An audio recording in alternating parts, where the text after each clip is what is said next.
क्या हुआ जब चीन ने अपने हेलीकॉप्टर को कैलाश की चोटी पर पहुंचाने की कोशिश की, लेकिन जैसे जैसे हेलीकॉप्टर कैलाश पर्वत की तरफ बढ़ रहा था, चीन की धड़कनें भी बढ़ रही थीं। चीन जानता था कि मैं बहुत बड़ी गलती करने जा रहा हूं, और जैसा चीन को डर था बिल्कुल वैसा ही हुआ। उस घटना से चीन पूरी तरह से कांप गया था। आखिर चीन कैलाश पर्वत से क्या हासिल करना चाहता था? दोस्तों, वैसे तो धार्मिक दृष्टि से कैलाश पर्वत हिंदू धर्म के लिए बहुत ही पवित्र स्थल माना जाता है, मगर कैलाश पर्वत के बारे में माना जाता है कि वहां पर पृथ्वी लोक के कई ऐसे राज दफन हैं, और जिसके बारे में जो कोई भी जानने की कोशिश करता है वह पूरी तरह से जान नहीं पाता है। चीन से लेकर अमेरिका तक के वैज्ञानिक भी कैलाश पर्वत को अपनी मुट्ठी में करने की कोशिश कर चुके हैं, लेकिन आखिर कैलाश पर्वत पर ऐसी कौन सी अलौकिक शक्ति है जो वैज्ञानिकों को वहां पर चढ़ने से रोक रही है?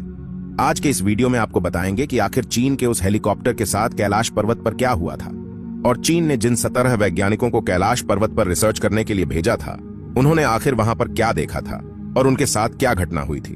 आप देख रहे हैं mystery of God YouTube channel. यह चैनल एक कट्टर हिंदूवादी चैनल है, और यह चैनल हर किसी साजिश का डटकर मुकाबला करता है। तो जल्दी से आप इस चैनल को सब्सक्राइब कर लीजिए, ताकि हम आपको हर धार्मिक स्थल की जानकारी और सच आप तक पहुंच सके। जैसे कि आपको पता है कि कैलाश पर्वत तिब्बत के अंदर स्थित है, और तिब्बत के ऊपर चीन का कंट्रोल है, इसलिए इनडायरेक्ट कैलाश पर्वत पर चीन का हक है। मगर चीन ने कई बार कैलाश पर्वत पर चढ़ने की कोशिश की और कई बार वैज्ञानिकों की टीम को वहां पर भेजा, लेकिन हैरानी की बात यह है कि जब जब चीन ने कैलाश पर्वत पर हक जताने की कोशिश की है, तब तब उसे ऐसे संकेत मिले हैं जो वाकई में हैरान कर देते हैं। 1990 और 1996 के बीच चीन ने कैलाश पर्वत पर चढ़ने की कोशिश की थी, लेकिन ये कोशिश इतनी भयानक साबित हुई कि चीन ने थक हार कर बैन ही लगा दिया। 2001 के बाद चीन ने कैलाश पर्वत पर रोक लगा रखी है। आखिर क्या है कैलाश पर्वत पर ऐसा जिसकी वजह से चीन कैलाश पर्वत के नाम से ही कामता है? इसी बीच 17 वैज्ञानिकों की टीम को तैयार करता है। इस टीम की मदद से चीनी गवर्नमेंट कैलाश पर्वत के रहस्यों को उखेड़ना चाहती थी। वैसे तो इस टीम के अंदर कुछ चीन के वैज्ञानिक थे, तो कुछ साइंटिस्ट जापान से भी इसमें शामिल हुए थे। इसके बाद वह तारीख आ गई जब यह वैज्ञानिकों का जत्था कैलाश पर्वत के लिए रवाना होता है। शुरुआत में तो सब कुछ ठीक चल रहा था।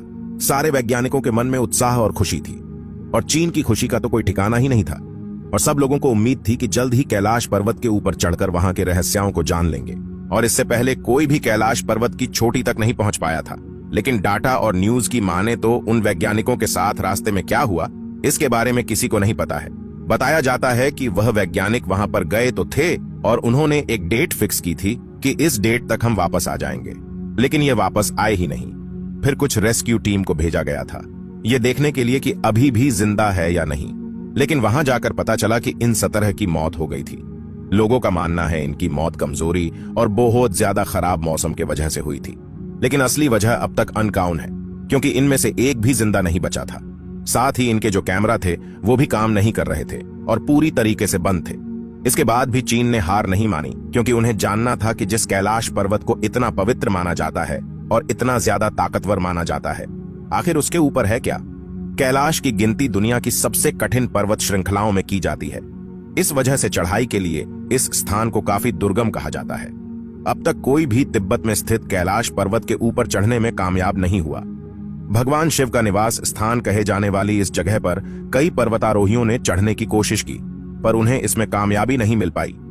धरती के एक ओर उत्तरी ध्रुव है तो दूसरी ओर दक्षिणी ध्रुव, दोनों के बीचों बीच स्थित है हिमालय। हिमालय का केंद्र है कैलाश पर्वत। वैज्ञानिकों के अनुसार यह धरती का केंद्र है। कैलाश पर्वत दुनिया के 4 मुख्य धर्मों हिंदू, जैन, बौद्ध और सिख धर्म का केंद्र है।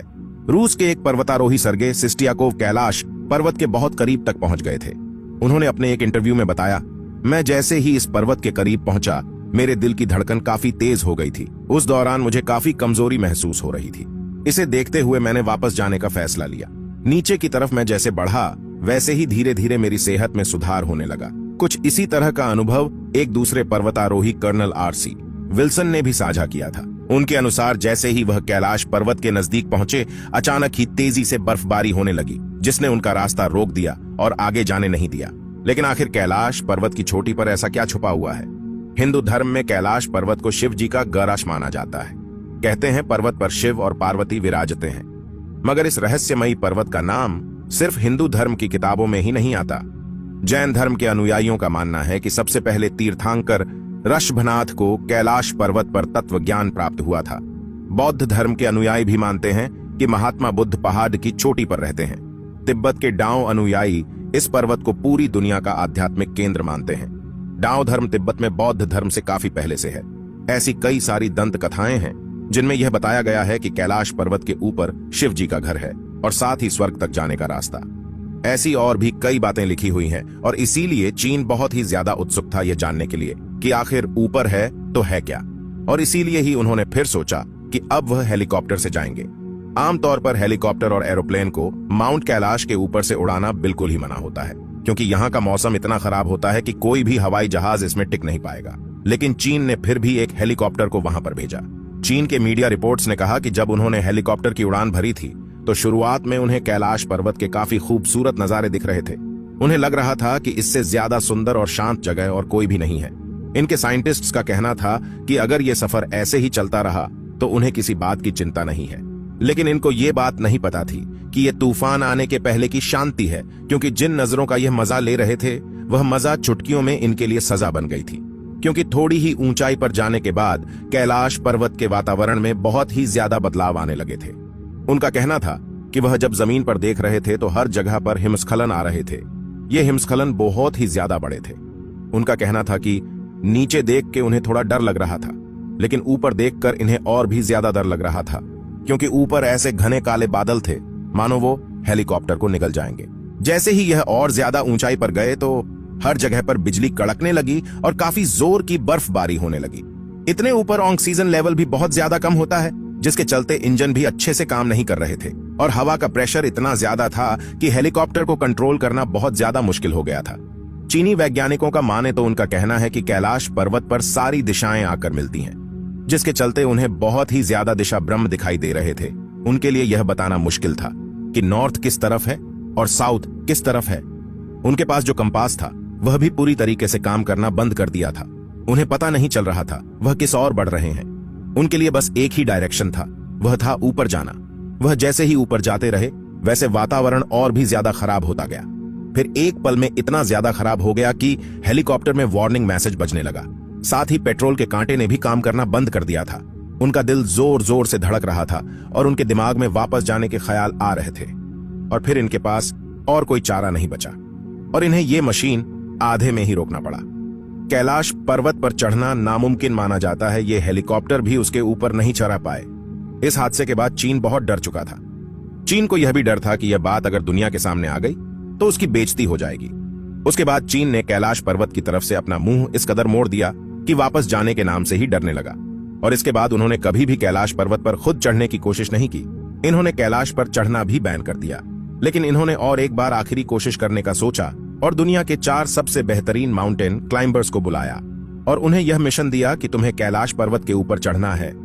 इन चारों ने सोचा कि कैलाश पर्वत के एकदम ऊपर जाने से बस थोड़ी नीचे एक जलधारा बहती है और इनका प्लान वहां तक पहुंचने का ही था। इन चारों ने अपने एडवेंचर को शुरू किया। कहते हैं कि 1 हफ्ते तक इनका कोई अता पता नहीं था, लेकिन इसके बाद रेस्क्यू टीम को इनकी मदद के लिए भी भेजा गया और तभी यह चारों जिंदा मिल गए। लेकिन इनकी हालत बहुत ही ज्यादा खराब थी। इनकी आंखें अंदर जा चुकी थीं। इनके नाखून और बाल बहुत ज्यादा बढ़ चुके थे और बाल सफेद हो चुके थे। इनके चेहरे पर झुर्रियां आ गई थीं। ये ठंड से कांप रहे थे और ये बहुत ज्यादा कमजोर हो चुके थे। बाहर की दुनिया के लिए बस 8 साल इनके लिए 25 साल जितना बड़ा समय लग रहा था। इन चारों को जल्द से जल्द हॉस्पिटल लेकर जाया गया, लेकिन यह सही अवस्था में आते उससे पहले ही इन चारों ने अपना दम तोड़ दिया। माना जाता है कि कैलाश पर्वत पर इंसानों की उम्र बहुत ज्यादा तेजी से बढ़ने लगती है। आमतौर पर हमारे नाखून और बाल बढ़ने में 2 हफ्तों का समय लगता है, लेकिन कैलाश पर्वत पर बस 12 दिनों के अंदर यह सब बढ़ जाता है। यह टाइम ट्रैवल नहीं तो और क्या है। जहां वैज्ञानिक आज तक टाइम ट्रैवल का कोई पक्का सबूत नहीं खोज पाए हैं, लेकिन भोलेनाथ की महिमा के आगे सब कुछ फेल है। माना जाता है कि यह शिव जी का कवच है ताकि कोई भी कैलाश पर्वत के ऊपर तक पहुंच ना पाए। आमतौर पर कैलाश पर्वत की एकदम ऊपर पहुंचने में बहुत ज्यादा समय लगेगा और अगर ऐसे ही कमजोरी बढ़ती रही तो वह ऊपर पहुंचने से पहले ही मर जाएगा। कहा जाता है कैलाश पर्वत में चढ़ते वक्त एक पॉइंट आता है जिसके बाद ठंड बहुत ज्यादा बियाज जाती है। आपको घबराहट होने लगती है और कई आवाजें मन में आती है कि वापस चले जाओ, जैसे कि कोई हमें चेतावनी दे रहा हो। जिन्होंने इस पर चढ़ने की कोशिश की है उनका कहना कि इसके ऊपर किसी पारलौकिक शक्ति का हाथ है। वैसे ये सवाल तो मन में आता है। एक रसियन वैज्ञानिक है जिनका नाम है अर्नस्ट मुल्डाशेव। इन्होंने अपनी जिंदगी कैलाश पर लगा दी। इन्होंने एक किताब भी लिखी है जो कि पूरी कैलाश पर्वत के ऊपर इनकी थियरी से बनी है। इनका मानना है कि पर्वत के ऊपर कोई बहुत ही बड़ी शक्ति है जिसे इंसान नहीं समझ सकता है। इनका कहना है कि अगर आप कैलाश पर्वत पर 1 महीने रुकोगे तो वह आपकी जिंदगी का 25 साल ले लेगा। दोस्तों, इनका कहना है कि कैलाश पर्वत के ऊपर नहीं, कैलाश पर्वत के अंदर भी अलौकिक शक्ति है।